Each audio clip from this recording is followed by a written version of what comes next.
राजा विक्रम व बेताल की बात। बेताल बोला, हे राजा विक्रम, एक कहानी सुनो। चूड़ापुर नामक एक नगर में कृष्णदत्त नाम का एक विद्वान ब्राह्मण रहता था। उसके एक पुत्र था जिसका नाम हरिदत्त था। हरिदत्त अपने पिता के समान विद्वान था, साथ ही वह रूपवान भी था। वह बड़ा हो गया। कृष्णदत्त ने उसके विवाह की चिंता शुरू कर दी। उसके लिए एक योग्य कन्या की खोज शुरू कर दी, किंतु विधि की इच्छा ही कुछ और थी कि कृष्णदत्त अपने पुत्र का विवाह नहीं देख सका। उसकी मृत्यु हो गई।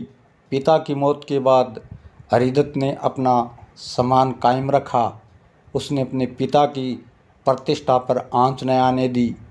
वह योग्य पिता का योग्य पुत्र निकला। हे राजा विक्रम, मनुष्य पर काम का हमला यदा कदा होता ही रहता है, किंतु इस संसार में विरले ही काम से अपनी रक्षा कर पाते हैं। एक दिन हरिदत्त एक निमंत्रण में गया, यानी एक भोजन पर गया।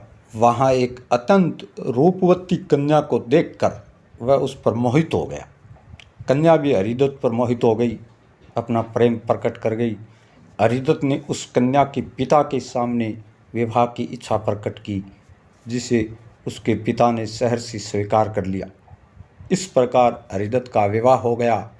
वह लीलावती नामक उस परम सुंदरी को पत्नी बनाकर ले आया। राग रंग में डूब गया। सभी दिन एक समान नहीं होते। एक दिन हरिदत्त अपनी पत्नी लीलावती के साथ सरोवर में स्नान करने गया।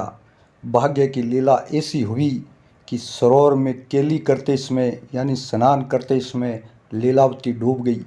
उसकी देह सरोवर के तल में जाकर फंस गई। हरिदत्त पागल सा हो गया। वह सरोवर किनारे बैठा ही रह गया। भूख प्यास मर गई। फिर एक दिन वह पागलों की भांति चीखता चिल्लाता जंगल की ओर भाग गया। काफ़ी समय हो गया हरिदत्त जंगल में भटकता रहा। उसकी दशा भिखारी के समान हो गई। जंगल भटकने के उपरांत एक देश से दूसरे देश भटकने लगा। पागलों की भांति हर समय लीलावती को पुकारता रहता था। इसी प्रकार वह भटकता भटकता कंचनपुर पहुंच गया। वहां उसके पिता का एक परम मित्र रहता था। उसका नाम था वासुदेव। उसने हरिदत्त को पहचान लिया और उसकी ऐसी दशा देखकर वह बहुत दुखी हुआ। उसकी ऐसी दशा देखकर उसे अपना मित्र धर्म याद आ गया। उसने सोचा कि मित्र का पुत्र ऐसे घोर संकट में है, यदि ऐसे अवसर पर, ऐसी विपदा में मैं इसे अपने घर से इसी दशा में जाने देता हूँ और बाद में मेरे मित्र को यह बात पता चली तो बड़ा नाराज हुआ। मन ही मन उसने सोचा कि मैं इसे ऐसे नहीं जाने दूंगा। तब उसने हरिदत्त को अपने पास रहने का प्रस्ताव रखा, मगर हरिदत्त तैयार नहीं हुआ। वह अपना होश खो बैठा था। उसे तो हर तरफ अपनी पत्नी दिखाई देती थी। हर पल हर घड़ी उसी के गम में डूबा रहता था। स्नान आदि की तो क्या कहें, उसे तो अपने खान पान का होश नहीं था। जब वासुदेव ने उसे बहुत अधिक आग्रह किया तो वह कुछ दिन वहाँ रुकने के लिए तैयार हो गया। हे राजा विक्रम, तब वासुदेव ने अपनी पत्नी से कहा, आज मंगलवार है, हरिदत्त को खीर बनाकर खाने को दो। वासुदेव की पत्नी ने खीर बनाई और खाने के लिए हरिदत्त को दी, मगर हरिदत्त ने वह खीर नहीं खाई और खीर का पात्र उठाकर एक बगीचे में आकर बैठ गया और वहीं एक पेड़ के नीचे खीर का पात्र रखकर वह लीलावती के लिए रोने लगा। उस पेड़ के नीचे एक भयानक विषधर रहता था। वह बिल से बाहर आया। उसने खीर के उस पात्र में जहर उगल दिया। हरिदत्त को इसका पता ही नहीं चला।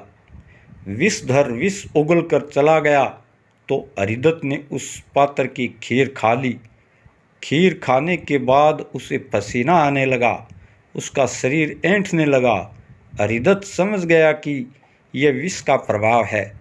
वह भागकर दरवाजे पर आया, चीखने लगा, तुमने मुझे जहर दिया है, मुझे जहर दे दिया।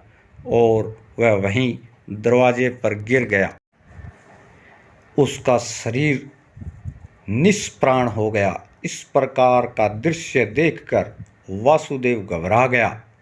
वह अपनी पत्नी को धिक्कारने लगा कि उसने ब्राह्मण की हत्या की है, अरिदत्त को खीर में जहर दे दिया है। यह आरोप सुनकर वासुदेव की पत्नी ने कुएं में कूदकर आत्महत्या कर ली। बेताल कहता है कि हे राजा विक्रम, न्याय करो। आत्महत्या का पाप वासुदेव पर आया या नहीं? वासुदेव को इसका दंड मिलना चाहिए या नहीं? या इसके लिए अरिदत्त जिम्मेदार है कि उसे अनजाने में ही वासुदेव की पत्नी पर आरोप लगा दिया?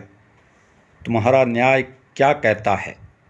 बेताल का प्रश्न सुनकर राजा विक्रम अपने होठ काटने लगा।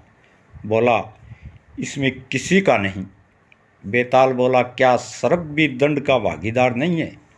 नहीं। विक्रम ने कहा, सर्प का तो काम ही है जहर निकालना, यह उसका स्वभाव है, तब कौन दोषी है? बेताल बोला, स्वयं अरिदत्त।